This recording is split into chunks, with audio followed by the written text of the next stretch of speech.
இன்னைக்கு காலையிலே பூலாம் வச்சுட்டு கிளம்பிட்டேன். எங்கன்னு பாக்குறீங்களா? அக்கா வீட்டுக்கு தான் போறோம். அக்காவுக்கு இன்னைக்கு வெட்டிங் ஆனிவர்சரி. ஸோ நானும் அம்மாவும் ட்ரெஸ்லாம் எடுத்திருந்தோம், அக்காக்கும் மாமாக்கும். சரி நேரில் போய் பார்த்துட்டு கொடுத்துட்டு வரலாம், ரொம்ப நாள் ஆச்சு அவங்க வீட்டுக்கு போய் சொல்லிட்டு கிளம்பிட்டோம்.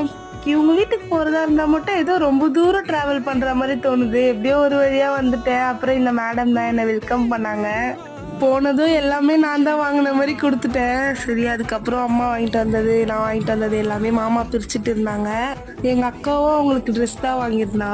அவங்களுக்கு நல்லா புதுசு புதுசாக ட்ரெஸ் தான் ரொம்ப பிடிக்கும். அப்புறம் எங்கள் அக்காவுக்கு ப்ரெசென்ட் பண்ண 2 புடவையும் மேலே போட்டு பார்த்துட்டு எது நல்லா இருக்கு அப்படின்னு சொல்லிட்டு கேட்டு இருந்தா. இதை முடிச்சுட்டு ஃபோட்டோஸ் வீடியோஸ்லாம் எடுத்து வந்துட்டு இருந்தேன். இவ வேற ஐஸ்கிரீம் கேட்டு இருந்தால, அவளுக்கும் வாங்கிட்டு நானும் சாப்பிட்டுட்டு இருந்தேன். அப்புறம் என்ன, என்னோட வீடியோஸ்லாம் டிவியில் கனெக்ட் பண்ணி ஒன்று ஒன்றா பார்த்துட்டு இருந்தேன் சத்தமாக வச்சுட்டு. எல்லாரும் சேர்ந்து சாப்பிட்டுட்டு கிளம்பிட்டோம்.